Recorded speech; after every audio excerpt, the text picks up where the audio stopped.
Hello everyone, you all are watching Anvita Pathshala. Today we will discuss about the stages of embryonic development and we'll see or with the reference of human embryonic development. So this is also a part of animal embryology. So let's get started. तो देखते हैं कि embryonic development के stages क्या क्या होते हैं. Stages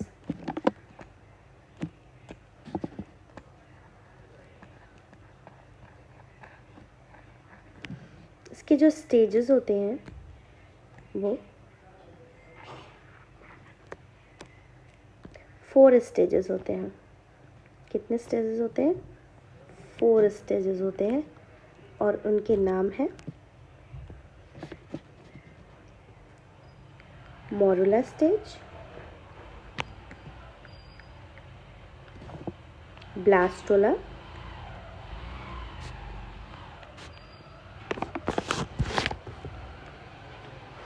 ग्रेस्टोला,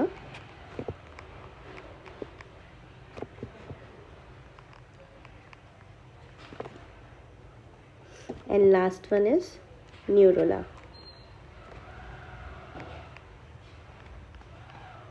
तो आइए हम समझते हैं ये सारी स्टेजेस क्या होती हैं. मोरुला स्टेज, यहाँ पे क्या होता है? आफ्टर फर्टिलाइजेशन एक जाइगोट बन जाता है और ये जो जाइगोट होता है 2n in नंबर होता है. क्या होता है? 2n in नंबर होता है. क्या होता है? Just a minute. ये 2n in नंबर होता है. सो क्या होता है इसमें? माइटोटिक डिवीज़न होता है, समसूत्री विभाजन होता है. क्या होता है? समसूत्री विभाजन होता है. तो आप देख सकते हैं इसमें एक स्पेसिफिक बात ये है कि जो ये डिवीज़न होता है, just give me a second, ये जो डिवीज़न होता है इस डिवीज़न में आपके जो सेल का वॉल्यूम नहीं बढ़ता है. इस डिवीज़न में क्या होता है? आपके सेल का वॉल्यूम नहीं बढ़ता है, लेकिन इसमें माइटोटिक डिवीज़न होता रहता है. जैसे कि ये है, पहले इसमें क्या होगा? एक सेल से क्या बनेंगी? 2 डॉटर न्यूक्लियाई बनेंगी. उसके बाद क्या होगा?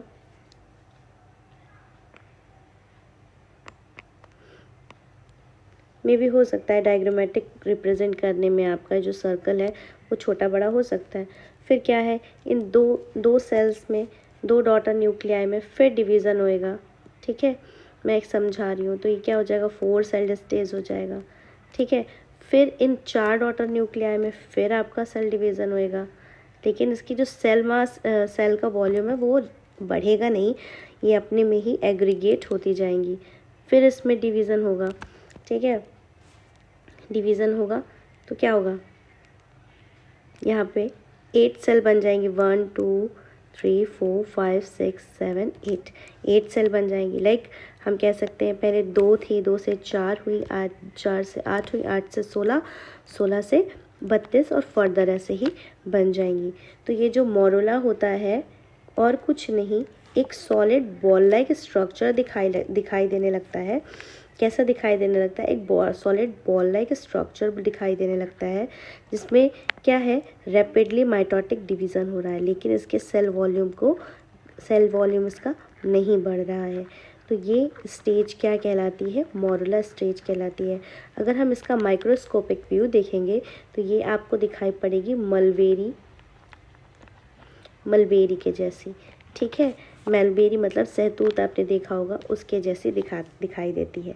आप चाहे तो मैं आपको एक पिक्चर के थ्रू दिखा भी सकती हूँ कि आपका मलबेरी की लीफ कैसे मलबेरी का फ्रूट कैसे दिखाई पड़ता है आपका. तो आप ये देख सकते हैं, यहाँ पे एक पिक्चर है. Just give me a second, I have to erase all the diagram so you can see it better. Just a minute. Okay, now ये एक सहतूत का पेड़ है. तो जो आपका जो मोरुला स्टेज होता है और कुछ नहीं, ये जो आपका मोरुला स्टेज होता है वो कैसा दिखाई देता है? मलबेरी के जैसा दिखाई देता है, जिसमें कि क्या होता है? माइटोटिक डिवीज़न होता है. माइटोटिक डिवीज़न होता है, समसूत्री विभाजन होता है, जिसमें से कि एक सेल क्या है 2 डॉटर न्यूक्लियाई में बदलेगी, 2 डॉटर सेल 2 और डॉटर न्यूक्लियाई में चेंज होगी, तो ये ऐसे आपका बढ़ता जाएगा। ये आपकी मोरुलर स्टेज कहलाती है। ये देखिए आप एक और डायग्राम के थ्रू देख सकते हैं। जैसा कि आप जानते हैं कि जो हमारा ओव्यूल होता है या ओवम होता है वो 2 कवरिंग से, ह्यूमन का जो ओवम होता है वो 2 कवरिंग से घिरा हुआ होता है। पहला क्या कहलाता है आपका कोरोना रेडिएटा कहलाता है, और दूसरा क्या कहलाता है जोना पेलुसिडा, जो कि यहाँ पे लिखा हुआ है, जोना पेलुसिडा कहलाता है। आफ्टर फर्टिलाइजेशन जो कोरोना रेडिएटा होता है वो क्या हो जाता है, डिसअपियर हो जाता है। Only zona pellucida remain exist over there, वो ये भी कुछ समय के लिए रहता है। ठीक है, यहाँ पे तो यहाँ पे एक जो डायग्रामेटिक रिप्रेजेंटेशन है वो दिखा रहा है क्या कि जोना पेलुसिडा है, उसके अंदर क्या है, सेल है, ये आफ्टर फर्टिलाइजेशन है। यहाँ पे स्पर्म और ओवम का फ्यूज़न हो चुका है, जिससे 2n न्यूक्लियाई बन चुका है, और यहाँ पे क्या हो रहा है, माइटोटिक डिवीज़न हो रहा है, जहाँ पे 2, 2 से 4, 4 से 8, 8 से 16, 16 से 32 ऐसे फर्दर डिवीज़न हो रही है। लेकिन आप यहाँ पे देख रहे हैं, यहाँ पे कोई भी सेल वॉल्यूम नहीं बढ़ रहा है, यहाँ पे सिर्फ आप ऐसे देख सकते हैं डायग्रामेटिक रिप्रेजेंटेशन है। ठीक है, okay, moving to the next, blastula stage. Okay, so हम देखते हैं अब ब्लास्टोला स्टेज। ब्लास्टोला स्टेज में क्या होता है, यहाँ पे मैं लिख देती हूँ।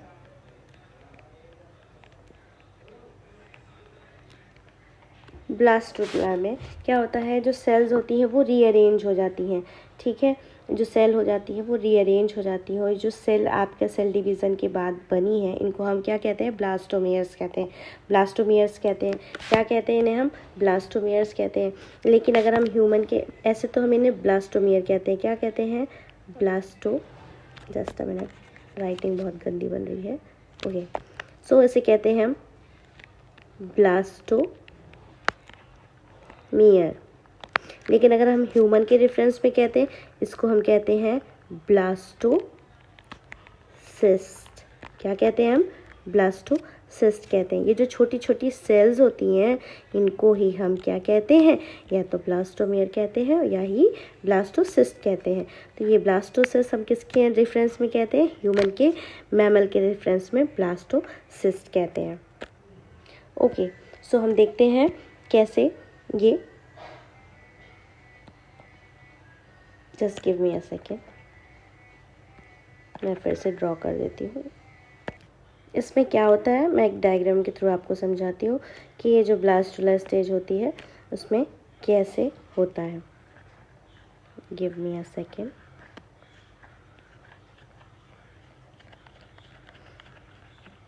आपने ब्लास्टोला मोरुला स्टेज में देखा कि सॉलिड बॉल लाइक स्ट्रक्चर हो जाता है।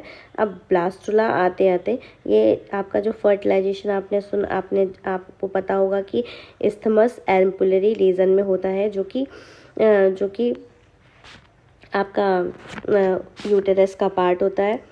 हाँ, तो हम देखते हैं क्या बता रहा है यहाँ पे। ये इसमें ब्लास्टोला में क्या होता है, सेल्स क्या होती हैं, रीअरेंज होती हैं। क्या होती हैं, रीअरेंज होती हैं। ठीक है, सेल रीअरेंज होती हैं। तो इसमें क्या हम क्या देख सकते हैं कि कुछ सेल जो होती हैं वो आपकी पेरिफेरी में अरेंज हो जाती हैं। क्या हो जाती हैं, पेरिफेरी में अरेंज हो जाती हैं। May be my drawing will be not good, but आपको समझ में आ सकता है। तो ये क्या है, ये आपके पेरिफेरी में आके रीअरेंज हो जाएंगी, और कुछ जो आपका साइटोप्लाज्म का कुछ पार्ट होता है वो अपर साइड में आके यहाँ पे क्या हो जाएगा, कोगुलेट हो जाएगा। कोगुलेट मीन्स होता है थक्का, बट थक्का नहीं जमता है, मतलब कि आके यहाँ पे कॉन्सेंट्रेटेड हो जाती हैं कुछ सेल अपर साइड में। ठीक है, तो ये जो पेरिफेरी में बनी हुई है, जो आपकी सेल आके अरेंज हो गई हैं, इसको हम कहते हैं ट्रोफोब्लास्ट। क्या कहते हैं, ट्रोफोब्लास्ट कहते हैं। क्या कहते हैं, ट्रोफोब्लास्ट कहते हैं, जो कि हेल्प करती है प्लेसेंटा के किसमें, फॉर्मेशन में करती है। ये जो आ जाता है इसको हम कहते हैं इनर मास कहते हैं। क्या कहते हैं इसे हम कहते हैं इनर मास कहते हैं। ठीक है, और इसी को ही हम कह सकते हैं cells of Rauber. Cells of Raubers कहते हैं। ठीक है, ये जो है आपका, ये जो स्ट्रक्चर है, ये आपका आइडेंटिफाइड स्ट्रक्चर है। अगर आप किसी मैमेलियन एम्ब्रियोनिक डेवलपमेंट में ह्यूमन एम्ब्रियोनिक डेवलपमेंट की स्लाइड देखते हैं तो आप इससे आप पहचान सकते हैं। ये जो स्लाइड दी हुई है ब्लास्टुला स्टेज है, और ये किसकी स्लाइड है, आपके मैमल में ह्यूमन की स्लाइड है। ठीक है, इसमें क्या है, इसमें तो मैंने आपको बताया कि ये आपका क्या बनाएगा, प्लेसेंटा बनाएगा, और जो आपकी इनर मास सेल होती है, सेल्स ऑफ रॉबर कहते हैं, ये आपका क्या बनाएंगे, एम्ब्रियो प्रॉपर बनाएंगे। क्या बनाएंगे, एम्ब्रियो प्रॉपर बनाएंगे। ठीक है, एम्ब्रियो बनाने के लिए तो ब्लास्टोसिस्ट में कुछ नहीं, सिर्फ इतना ही होता है, just give me a second. Blastocyst में कुछ नहीं, सिर्फ और सिर्फ ये होता है कि जो सेल्स होती हैं वो आपकी पेरिफेरी में आके अरेंज हो जाती है, तो इसको हम ट्रोफोब्लास्ट कहते हैं।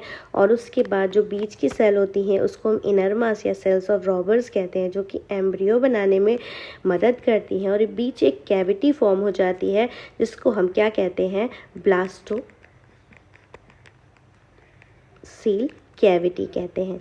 बस इसमें इतना ही है। ओके, सो मैं ब्लास्टोसिस्ट को आपको एक डायग्राम के थ्रू दिखा भी देती हूँ कि ब्लास्टोसिस्ट आपका कैसा दिखाई देता है। Just give me a second. Okay, ये आपका डायग्राम हो गया। ये इनर मास सेल है। क्या है, इनर मास सेल है। ये ट्रोफोब्लास्ट सेल है जो कि प्लेसेंटा के निर्माण में मदद करती हैं, और नरिशिंग सेल होती हैं बेसिकली, और सेल है। और यहाँ पे एक कैविटी फॉर्म हो रही है, इसको हम क्या कहते हैं, ब्लास्टोसिल कैविटी कहते हैं। ब्लास्टुला स्टेज में ही आपका क्या होता है, एम्ब्रियो का इम्प्लांटेशन होता है, इम्प्लांट हो जाता है। आपका जो एम्ब्रियो है वो इम्प्लांट हो जाता है। कहाँ पे इम्प्लांट हो जाता है,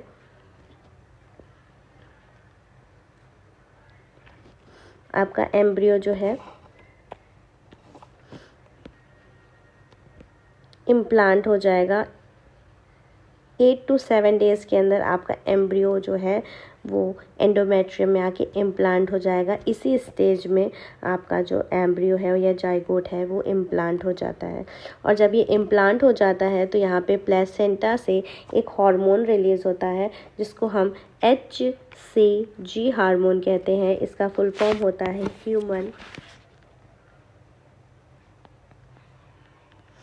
ह्यूमन कोरियन गोनेडोट्रोपिन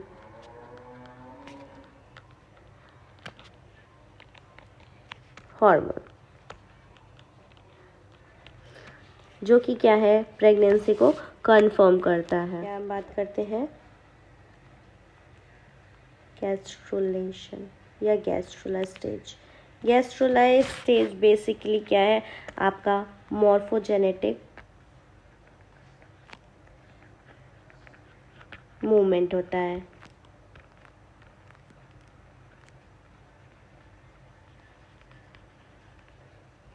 किसका होता है, सेल का होता है, जिसमें कि क्या है, आपका इपीबोली,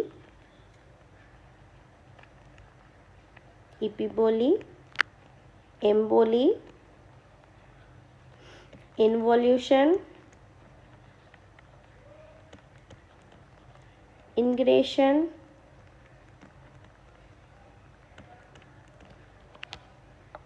और invagination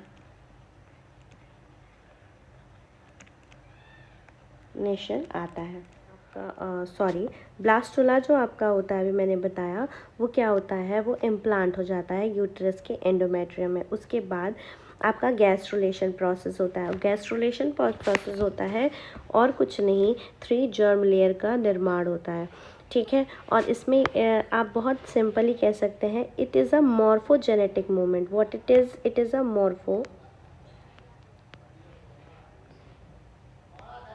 morphogenetic movement of cell. अब एक हम डायग्राम के थ्रू समझेंगे कि आपका गैस्ट्रुलेशन क्या होता है। ठीक है, हमने अभी आपको ब्लास्टुला में बताया कि एक क्या होती है, आपकी कौन सी सेल होती है, ट्रोफोब्लास्ट होती है। क्या होती है, ट्रोफोब्लास्ट होती है, जो कि क्या है, आपका वो प्लेसेंटा निर्माण में हेल्प करती है। इसको आप भूल जाइए। अब हम सिर्फ याद रखते हैं inner mass of the cell. जो इनर मास सेल होता है वो क्या होती है, दो लाइन में अरेंज हो जाती है। एक ऊपर की लाइन बना देती है, ठीक है, और एक क्या होती है, नीचे की लाइन बना लेती है। ठीक है, तो जो ऊपर की लाइन बनाती है इसको हम कहते हैं, इसको हम बोल देते हैं इपीब्लास्ट। क्या बोल देते हैं, इपीब्लास्ट। क्या बोल देते हैं हम इसे, इपीब्लास्ट। और जो नीचे की लेयर होती है, जो कि क्या है, आपके इक्वेटर पे आके अरेंज हो जाती है, इसको हम कह देते हैं हाइपोब्लास्ट। और एक कैविटी हमने बताई थी ब्लास्टोला स्टेज में, जिसको हम ब्लास्टोसील कैविटी कहते हैं। और वो जो ब्लास्टोसील कैविटी है, दो कैविटीज़, पहले तो एक कैविटी थी, अब वो दो कैविटी में डिवाइड हो जाती है। पहली जो कैविटी है वो आपकी कहलाती है एमनियोटिक कैविटी, और दूसरी आपकी क्या कहलाएगी, यॉर्क सैक कहलाएगी। क्या कहलाएगी, यॉर्क सैक कहलाएगी। ठीक है, ये जो यॉर्क सैक होता है आपका, वो हेल्प करता है किसमें, आप ब्लड फॉर्मेशन में हेल्प करता है। किस में हेल्प करता है, ब्लड फॉर्मेशन में हेल्प करता है। ठीक है, अब हम इसके आगे का प्रोसेस देखते हैं। अभी हमने इसका क्या देखा, 2D डायमेंशन का देखा। अब हमें 3D देखते हैं। 3D देखने के लिए आप क्या है, इसको थोड़ा सा फोल्ड कर लीजिए। फोल्ड नहीं कर सकते हैं, हम आपको इसमें समझाने की कोशिश करते हैं। Just give me a second. इसमें आप क्या करेंगे कि आप इसको एक कट सेक्शन इसका देखेंगे, ऊपर से देखेंगे या ऊपर से देखेंगे तो आपको यहाँ पे दो पोल नज़र आएंगे। क्या है, आपको यहाँ पे दो पोल नज़र आएंगे। पहला पोल जो है आपका क्या कहलाएगा, क्रेनियल एंड कहलाएगा। क्या कहलाएगा, क्रेनियल एंड कहलाएगा। और दूसरा जो है आपका क्या कहलाएगा, कॉर्डल एंड कहलाएगा। क्रेनियल एंड जो है आपका वो हेड पार्ट या माउथ पार्ट निर्माण में हेल्प करेगा। कॉर्डल पार्ट जो है आपका वो आपका क्लोएका पार्ट या बड पार्ट को बनाने में हेल्प करेगा। ठीक है, अब हम इसका 3D व्यू देखने की कोशिश करते हैं कि जो ये आपको जो दो जर्म लेयर दिख रही है, दो जर्म लेयर नहीं कह सकते, जो दो सेल अरेंज हुई हैं, एक ऊपर इपीब्लास्ट और नीचे हाइपोब्लास्ट, उसको हम देखते हैं कि वो कैसे दिखाई पड़ती है। चलिए हम फिर से ड्रॉ करते हैं और हम इसको 3D व्यू में देखने की कोशिश करते हैं। Just give me a second.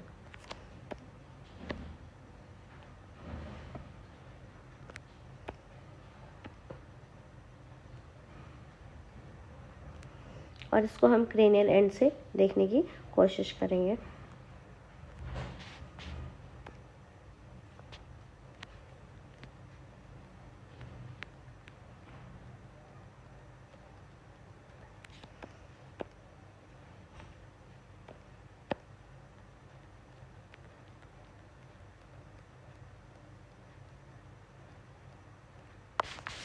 ठीक है, तो ये जो आपकी ऊपर वाली सेल है इसको हम कहते हैं इपीब्लास्ट, और नीचे वाली जो सेल है उसको हम कहते हैं हाइपोब्लास्ट। आपकी जो इपीब्लास्ट की जो सेल होती है वो यहाँ पे एक जगह पे रीअरेंज होके एक स्ट्रीक जैसा फॉर्मेशन और एक नॉट जैसा फॉर्मेशन कर लेती है। इसको हम कहते हैं प्रिमिटिव स्ट्रीक, और इसको हम कहते हैं प्रिमिटिव नॉट। अब क्या होता है कि जो आपकी प्रिमिटिव स्ट्रीक आपको दिख रही है, ये आपको एक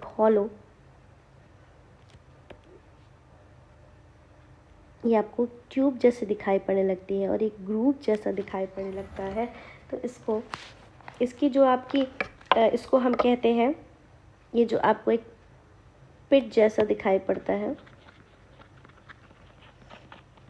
इसको हम बोलेंगे प्रिमिटिव इसको हम बोलेंगे प्रिमिटिव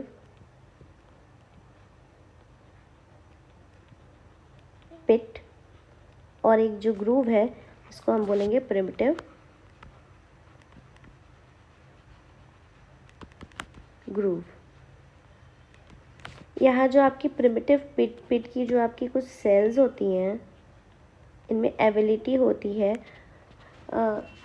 प्रोलिफरेट करने की, दोबारा डिवाइड करने की। तो जो ये डिवाइड करती हैं, और क्या होता है ये अंदर की ओर डिवाइड करती हैं, और अंदर की ओर क्या होती हैं, इनग्रेव्ड होती जाती हैं, लाइक यहाँ आ जाती हैं ये, ठीक है। और जब यहाँ आ जाती हैं तो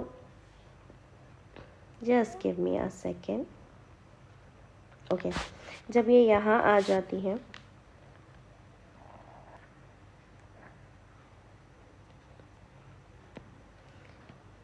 यहाँ आ जाएंगी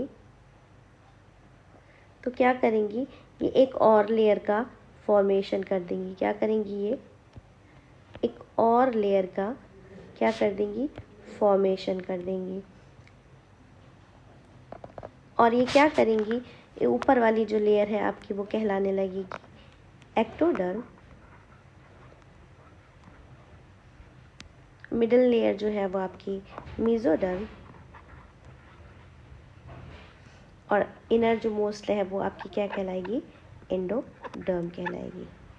तो ये गैस्ट्रुलेशन में ही ये प्रोसेस हो जाती है, जिसमें तीनों जर्म लेयर बन जाती हैं। और ये तीनों जर्म लेयर बनने के बाद आपका जो मैंने अभी एक प्रिमिटिव नोट बताया है, ये क्या होता है, यहाँ की भी सेल क्या होती हैं, डिवाइड करके एक हॉलो सिलेंडर लाइक स्ट्रक्चर बना लेती हैं और ट्यूब लाइक स्ट्रक्चर बना लेती है, जो कि कहाँ पे आपके मिडिल लेयर में इनग्रेव्ड होता है। इसे हम नोटोकॉर्ड कहते हैं, नोटोकॉर्ड कहते हैं, जो कि आगे क्या है आपका न्यूरॉन्स के बनाने में हेल्प करता है, ठीक है। तो ये आपका क्या था, गैस्ट्रुलेशन और न्यूरिलेशन था। आइए हम देख लेते हैं जो तीनों जर्म लेयर बनी, क्या बनी, एक्टोडर्म, उसने बॉडी के कौन कौन से पार्ट्स बनाए। एक्टोडर्म से आपका क्या बनता है, नर्वस सिस्टम बनता है,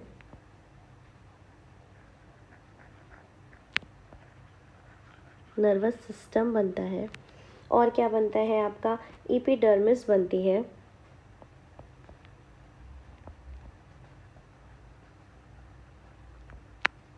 और क्या बनेगा आपका, रेटिना बनेगा, एक्सेट्रा चीज़ें बन जाती हैं। टीथ की जो आपकी इनेमल होती है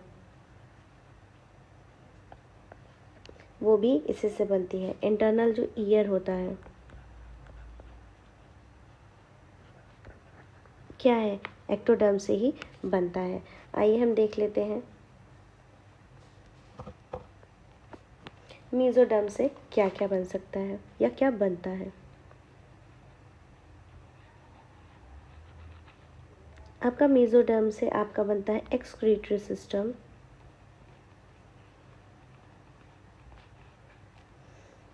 आपका बनता है स्केलेटन सिस्टम, आपका बनता है सर्कुलेटरी सिस्टम, रिप्रोडक्टिव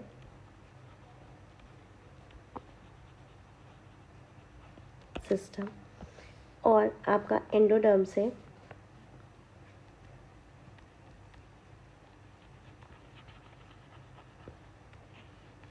आपका रेस्पिरेटरी, डाइजेस्टिव और सो ऑन थिंग्स बनती हैं। So this is all about the what stages of embryonic development.